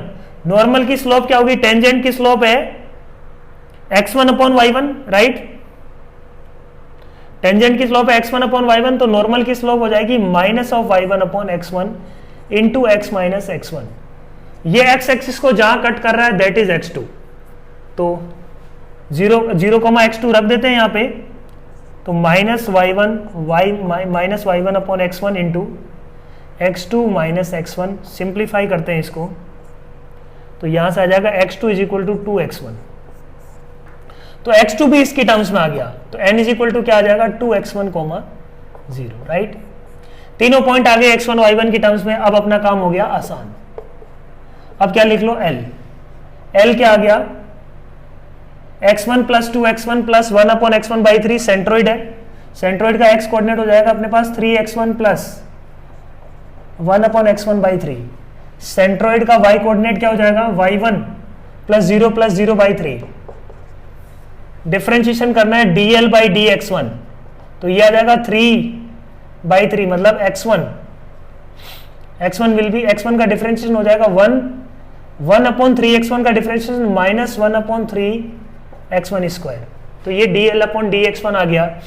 ऐसे ही dm/dy1 निकालेंगे तो दैट इज 1/3, बट dm/dx1 की भी बात कर रहे हैं, तो अपने को पहले y1 को रखना पड़ेगा किसकी टर्म्स में, x1 की टर्म्स में। तो y1 को लिखते हैं, ये यहां से लिख लेंगे अपन, x1 y1 इसको भी तो सेटिस्फाई करेगा, तो y1 square is equal to आ जाएगा under root of x1 square minus 1, तो अंडर रूट ऑफ,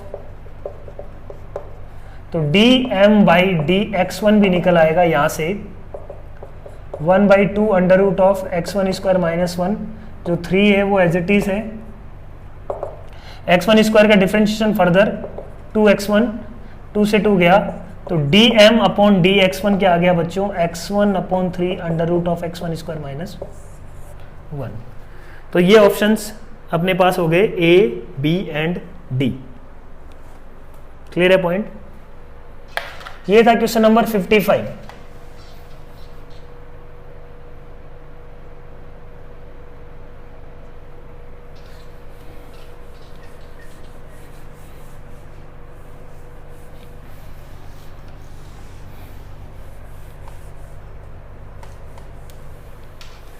नेक्स्ट बात करते हैं क्वेश्चन नंबर 56। इंटीग्रेशन का प्रॉब्लम है 0 to 4 pi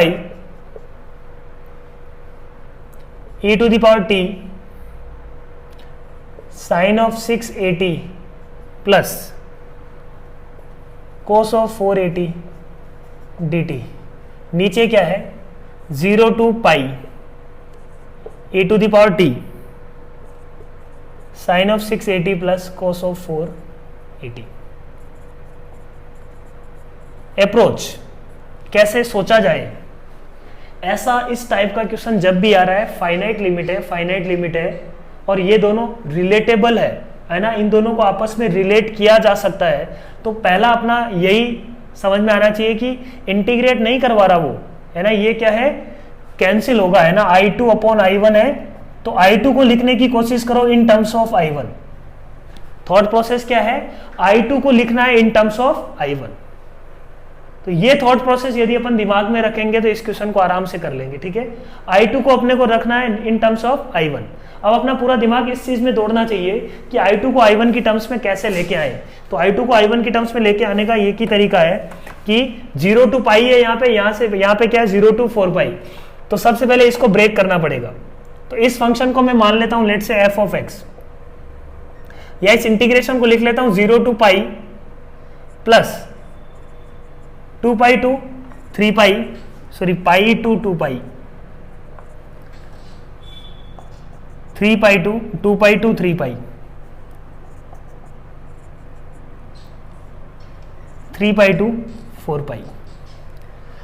ये तो यही आ जाएगा, है ना। इसको मैं मान लेता हूं लेट से a, है ना, ये इंटीग्रेशन है, मान लो I1 लिया है, मान लो ये I2 है, ये I1 है, तो ये इंटीग्रेशन है लेट से I1 प्लस, इस इंटीग्रेशन के बारे में सोचते हैं अपन, है ना। अपन ने एक ट्रांसफॉर्मेशन किया, सब्स्टिट्यूशन किया, पाई टू 2 पाई को ही समझ लेते हैं अच्छे से। मैंने बोला कि t को रिप्लेस कर दो किससे, पाई प्लस टी से, तो होगा क्या, ये होगा e to the power pi plus t, ये चेंज हो जाएगा 0 to पाई, है ना। अपन ने t को रख दिया पाई प्लस टी, तो पाई पे 0, 2 पाई पे, है ना, when t is equal to pi plus कुछ नया वेरिएबल लेते हैं, पाई प्लस यू, ठीक है, t is equal to pi plus u, t is equal to क्या जाएगा पाई प्लस यू, ठीक है, यू ले लिया। तो 0 रखने पे, t इज इक्वल टू 0 रखने पे ये क्या आ रहा है,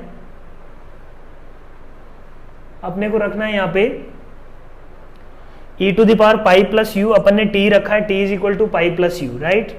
t की वैल्यू थी पाई रखा, तो u क्या आ रहा है, t इज इक्वल टू पाई पे u इज इक्वल टू आ गया 0, है ना, t इज इक्वल टू 2 पाई पे u इज इक्वल टू क्या आ जाएगा पाई, यही थॉट प्रोसेस अपना। तो ये इंटीग्रेशन चेंज हो जाएगा 0 to पाई में, ठीक है, 0 to पाई तो सेट हो गया, e to the power pi plus u, अंदर जो भी है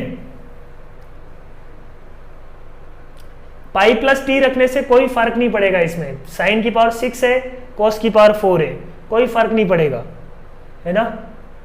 समझ में आ रही है क्या बात, चेंज नहीं होगा, ये साइन साइन में रहेगा, कॉस कॉस में रहेगा, कोई दिक्कत नहीं है। तो ये फिर से क्या आ जाएगा, साइन की पावर 680 प्लस कॉस की पावर 480, उसमें कोई चेंज नहीं होगा। टी की जगह अपन बोल सकते हैं यू आ गया अब, ठीक है। तो ये इंटरेस्टिंग है रिजल्ट। तो ये क्या बन जाएगा, देखो इसको सिंप्लीफाई करेंगे तो ये बन जाएगा e to the power pi into I1 बन गया, क्या बोलो, e to the power pi बाहर ले लेंगे, e to the power u into something into d u, तो ये भी क्या बन जाएगा e to the power pi into I1। Similarly यहां पे अपन रखेंगे, t को रखने वाले हैं 2 पाई प्लस यू, ठीक है, 2 पाई प्लस यू रखते हैं, ये 0 to पाई आ जाएगी लिमिट, और ये बन जाएगा बच्चों e to the power 2 pi into u, 2 pi into I1, ये बन जाएगा e to the power 3 pi into I1। तो a की वैल्यू चाहे कोई भी हो, कोई फर्क नहीं पड़ रहा, उससे इंटीजर होनी चाहिए, है ना, राइट, इंटीजर होगा तो कोई प्रॉब्लम नहीं है, ये आ जाएगा।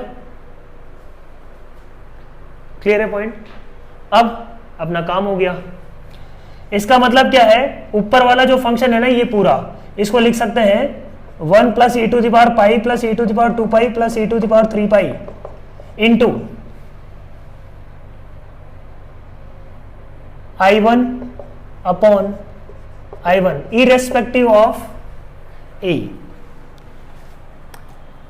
ए बस इंटीजर होना चाहिए, है ना, बस इंटीजर होना चाहिए, कोई दिक्कत नहीं है। तो ये आंसर आ रहा है अपना। इसको थोड़ा सा जीपी की फॉर्म में है तो इसको लिख लेते हैं e to the power 4 pi minus 1 upon e to the power pi minus 1। तो L की वैल्यू तो यही आएगी for a equal to 2 also and a equal to 4 also. So this was 56। Thought process clear होना चाहिए। I1 upon I2 given है, finite है, definite integration है, तो हमेशा सोचो, है ना, इंटीग्रेशन करना उसका टफ है। देखो इस क्वेश्चन में इसका इंटीग्रेशन करना sin की पावर 6x, और ये सब इंटीग्रेशन थोड़ा सा लेंदी जाएगा।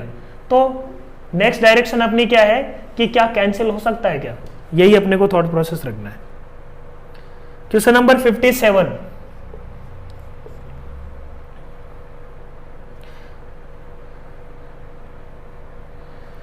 uh, 57 देखो क्या बोल रहा है। 57 is based on a paragraph.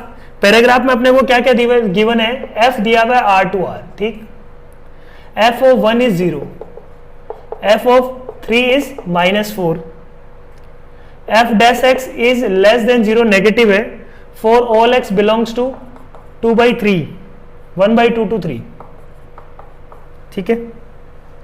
और f of x is equal to है x into capital F x, ये स्मॉल एफ एक्स है, for all x belongs to r।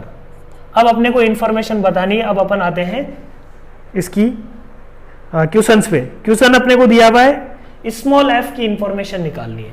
तो स्मॉल एफ की इंफॉर्मेशन निकालने के लिए पहले कैपिटल एफ को देखते हैं, कैपिटल एफ कैसा है। कैपिटल एफ का ग्राफ बनाने की कोशिश करते हैं, क्योंकि कैपिटल एफ के बिना स्मॉल एफ नहीं निकाल पाएंगे। कैपिटल एफ एक्स को थोड़ा ड्रॉ करते हैं। एफ डैश एक्स नेगेटिव है, मतलब function is decreasing from 1/2 to 3।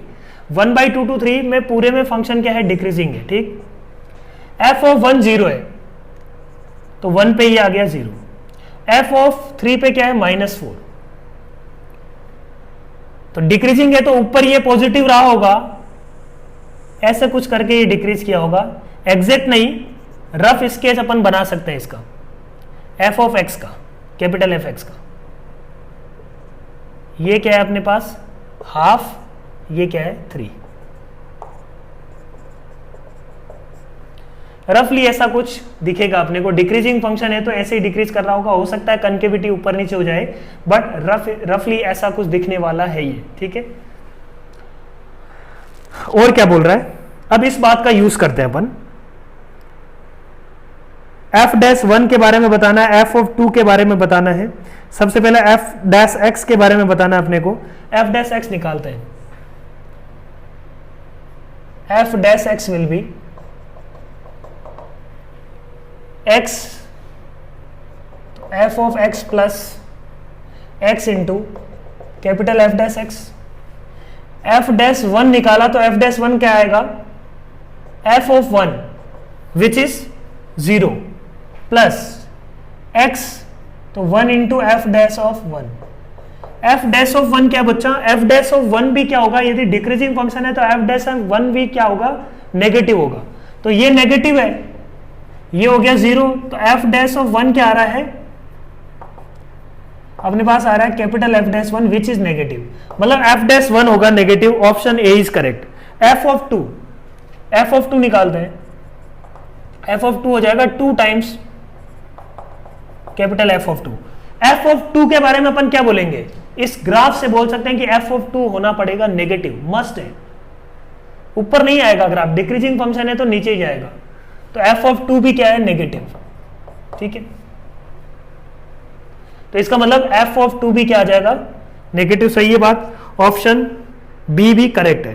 F dash x is not equal to 0 for any x belongs to 1 to 3। ये एक इंपॉर्टेंट चीज है। क्या बोल रहा है कि f dash x is not equal to 0 for only any x belongs to 1 to 3। 1 2 3 में एफ डैश एक्स कभी जीरो नहीं होगा, ये बताना अपने को। 1 2 3 में देखना, 1 2 3 में एफ ऑफ एक्स क्या है? 1 2 3 में एफ ऑफ एक्स है नेगेटिव, सही बात। x तो एक पॉजिटिव नंबर है 1 2 3 में, तो x बिलोंग्स टू 1 2 3 है। f डैश x के बारे में क्या बोलेंगे? f डैश x भी क्या है? नेगेटिव, डिक्रीजिंग फंक्शन है, तो negative plus some negative number, इसका मतलब f dash x must be less than 0। बोल सकते हैं अपन हमेशा f डैश x भी क्या होगा? नेगेटिव होगा फ्रॉम 1 2 3। तो 1 2 3 में f डैश x कभी जीरो नहीं होगा, सही बात है, बिल्कुल इसमें कोई अपने को दिक्कत नहीं है, right. f dash x is equal to 0 for some x belongs to 1 2 3। तो ये ऑप्शन क्या हो गया? रॉन्ग, ऑप्शन डी रॉन्ग हो गया। तो ए बी सी करेक्ट है। तो ये सब बातें अपन कर पा रहे हैं सिर्फ f ऑफ x की वजह से, है ना, ठीक है। ये फर्स्ट था। सेकंड पे आते हैं अपन। सेकंड प्रॉब्लम क्या है? इंटीग्रेशन का है। अपने को क्या दिया हुआ? Integration from 1 2 3 x square f dash x is equal to दिया हुआ है -12। Integration from 1 2 3 x cube f double dash x dx is equal to दिया हुआ है 40। इन दोनों को आपस में कनेक्ट कर सकते हैं अपन बाई पार्ट से, ठीक है। इंटीग्रेशन 1 2 3 एफ ऑफ एक्स, मतलब अपने को x into F of x के बारे में भी निकालना है, ठीक है। तो ये इनका अपने को यूज कैसे करें, ये अपने को समझना है। इन बातों का यूज कैसे करें, राइट। तो पहले तो अपन क्या करते हैं, इन दोनों को कनेक्ट करने की कोशिश करते हैं, राइट। या पहले एफ एक्स का इंटीग्रेशन ही कर देते हैं। एफ एक्स का इंटीग्रेशन क्या होगा? देखो, ये इसका तो अपन कर लेंगे डिफरेंशिएशन, क्योंकि इसका इंफॉर्मेशन पता है, और इसको क्या कर लेंगे? इंटीग्रेशन। तो ये हो जाएगा, देखो, x square by 2 into F of x from 1 2 3 by parts लगाया मैंने, minus integration of x square by 2 into F dash x d x. 1/2 बाहर ले लेते हैं, 1 2 3 इंटीग्रेट करना है। तो ये वैल्यू थी क्या आ गई? 3 square 9/2 into F of 3। F of 3 दिया हुआ है -4। एफ ऑफ 1 0 है, तो ये लिमिट आ गई -1/2। Integration 1 2 3 x square f dash x दिया हुआ है अपने को -12। तो इसकी वैल्यू सीधी सीधी रख देते हैं। तो ये क्या आ जाएगा अपने पास? -18 plus 6।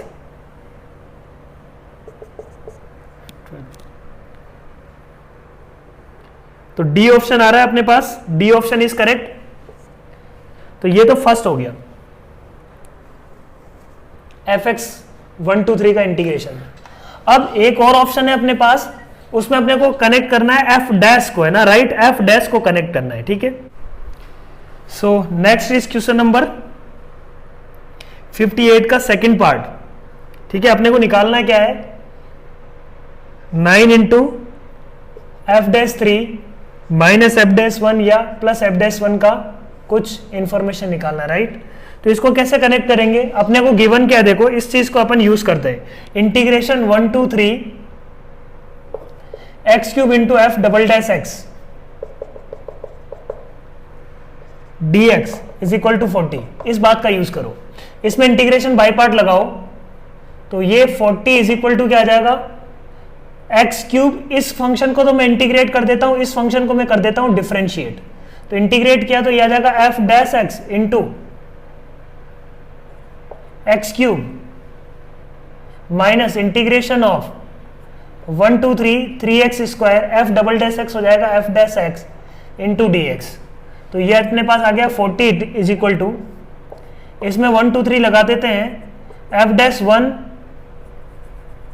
F dash of 3 into 27 minus f dash 1 minus, ये इंटीग्रेशन देखो x square f dash x अपने को दिया हुआ है, x square f dash x दिया हुआ -12, तो ये जगह 3 इंटू -12, ठीक है, तो ये जगह 36।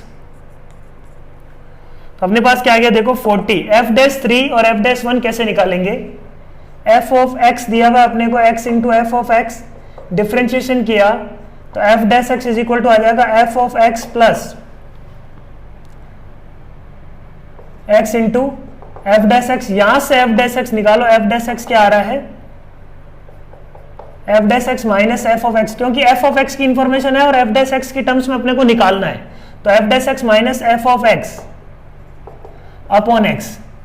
तो ये क्या आ जाएगा देखो, F dash of 3 minus F of 3 upon 3 into 27 minus f dash 1 क्या आ जाएगा, F dash 1 minus F of 1 upon 1 plus 36, तो ये इधर गया, यह जाएगा 4 इज इक्वल टू क्या आ रहा है देखो 9 into F dash 3, F of 3 कितना है -4, तो ये हो जाएगा plus 36 minus f dash 1, f of 1 है 0 इज इक्वल टू 4, तो ये क्या आ जाएगा देखो 9 into F dash 3 minus f dash 1 plus 32 is equal to 0। So this is option number C, ठीक है, ऑप्शन सी क्या हो जाएगा करेक्ट। नेक्स्ट देखते हैं क्वेश्चन नंबर 59। 59 एंड 60 दोनों किस पे बेस्ड है? प्रोबेबिलिटी का प्रॉब्लम है, ठीक है। क्या बोल रहा है अपने को, one of the two boxes, box 1 and box 2, दो बॉक्स हैं, इसमें क्या है N1 रेड बॉल है और N2 क्या है ब्लैक बॉल, इसमें क्या है N3 रेड बॉल और N4 ब्लैक बॉल। ये बेस थ्योरम का टिपिकल प्रॉब्लम है। One of the boxes, box 1 and box 2 are selected at random, a ball was drawn randomly out of this box. कोई box उठाया, उसमें से एक ball उठाई अपन ने, the ball was found to be red, ball red निकली, if the probability that this red ball was drawn from box 2 is 1/3, है ना। बॉक्स 2 से निकलने की प्रोबेबिलिटी अपने को दी हुई है 1/3, वो रेड निकलने के बाद अपने को प्रोबेबिलिटी दी हुई है 1/3, ठीक है। तो possible values of N2, N1, N2, N3, ठीक है। तो अपन ने बोला कि इसको इस तरीके से सोचेंगे अपन, रेड कहां से आ सकती है? रेड के दो पाथ हैं, या तो बॉक्स 1 से आएगी या बॉक्स 2 से आएगी, ठीक है। अब रेड अपने को दे दी उसने, तो probability it is coming from second box when red is already occurred, ठीक है। तो क्या हो जाएगा, प्रोबेबिलिटी सेकेंड बॉल से आने की और रेड भी हो अपॉन टोटल प्रोबेबिलिटी, यही होगा। ये अपने को दिया हुआ है, this is 1/3 is equal to, इसको अपने को निकालना है, सेकंड बॉल सेकंड बॉक्स से निकल रहा है और रेड आए, तो सेकंड बॉक्स से निकल रहा है, इसकी प्रोबेबिलिटी हाफ, पहले तो सेकंड बॉक्स से दोनों की इक्वल प्रोबेबिलिटी है, into probability of red when second is occurred, है ना। Probability of second into probability of second when red is occurred, probability of red when second box is occurred, upon क्या हो जाएगा 1/2 into probability of red when second is occurred plus 1/2 into probability of red when first is occurred. ये total probability है। Red दो path से आ सकती थी, तो 1/2 into red when second box, तो रेड व्हेन सेकंड बॉक्स हो जाएगा N3 upon N3 plus N4, और नीचे क्या आ जाएगा अपने पास 1/2 into N3 upon N3 plus N4 plus 1/2 into, इससे आ सकता था 1 से, तो 1 से आने की प्रोबेबिलिटी रेड की क्या है N1 upon N1 plus N2, ठीक है। ये अब क्या करेंगे अपन, जो ऑप्शन दिए हुए उनमें से रख के चेक करेंगे, N1, N2, N3, N4 की वैल्यूज रखेंगे इसमें, और अपने को चारों ऑप्शन को अलग अलग चेक करना पड़ेगा इस केस में कि किसके लिए सेटिस्फाई कर रहा है, तो वो काम थोड़ा सा एक्टिव है। तो ये था क्वेश्चन नंबर 59। नेक्स्ट है क्वेश्चन नंबर 60। क्या बोल रहा है देखो, a ball is drawn at random from box 1। Box 1 से एक बॉल उठाई गई, ट्रांसफर टू बॉक्स 2, बॉक्स 2 में रख देते हैं। If the probability of drawing a red ball from box 1, box 1 से पहले अपन ने काम क्या किया, एक बॉल उठाई, उसको बॉक्स 2 में रख दिया। अब probability of coming red ball from box 1 after transfer is 1/3। तो 1/3 आने की प्रोबेबिलिटी क्या क्या हो सकती थी। अपन बोलेंगे कि यहां पे रेड बॉल कैसे कैसे आ सकता था। हो सकता था कि अपन ने मान लो उसमें रेड बॉल ट्रांसफर करी है, हो सकता है अपन ने ब्लैक बॉल ट्रांसफर कर रही है, दो पॉसिबिलिटी है। तो probability of red ball coming from first can be coming from two ways, one when we have transferred red, another when we have transferred black ball। तो जब रेड बॉल ट्रांसफर करेंगे तो रेड बॉल ट्रांसफर करने का मतलब यहां पे कितनी बच गई, अब n1 - 1। रेड बॉल कितनी बच गई अब, n1 - 1। तो प्रोबेबिलिटी ऑफ रेड, यहां से रेड बॉल आ जाए तो पहले वहां पे रेड जाने की प्रोबेबिलिटी क्या होगी, n1/n1 + n2। रेड बॉल गई, इसकी प्रोबेबिलिटी होगी n1/n1 + n2 इंटू, अब रेड चली गई तो कितनी रेड बच गई इसमें, अब यहां पे रेड उठाने की प्रोबेबिलिटी क्या है, n1 - 1 है ना।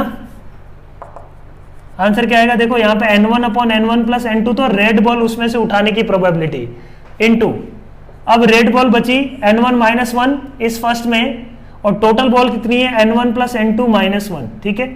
प्लस हो सकता है वहां पे ब्लू बॉल गई है, तो ब्लू बॉल उठाने की प्रोबेबिलिटी क्या है, n2/ब्लू या ब्लैक है, तो n2/n1 + n2। अब अपने को पता है कि वहां पे ब्लैक बॉल गई है, तो रेड तो n1 की n1 रेड तो बच गई। टोटल बॉल कितनी है, टोटल बॉल है अपने पास n1 + n2 - 1। ये प्रोबेबिलिटी अपने को दी हुई है 1/3, ठीक है। अब इसमें अपन क्या करेंगे, n1 n2 जो गिवन है उनकी वैल्यू इसमें रख के चेक करना पड़ेगा कि चारों ऑप्शन में से किस में सेटिस्फाई कर रहा है। n1 और n2 की वैल्यू इसमें रख के चेक कर लो, अपना क्या आ जाएगा, आंसर आ जाएगा, ठीक है। तो थॉट प्रोसेस इसमें बिल्कुल, फर्स्ट में बेस थ्योरम है, सेकंड में क्या है, दोनों पाथ की प्रोबेबिलिटी कैलकुलेट कर लो, राइट। सो आई होप चीजें समझ में आई होगी। So thank you very much, all the best.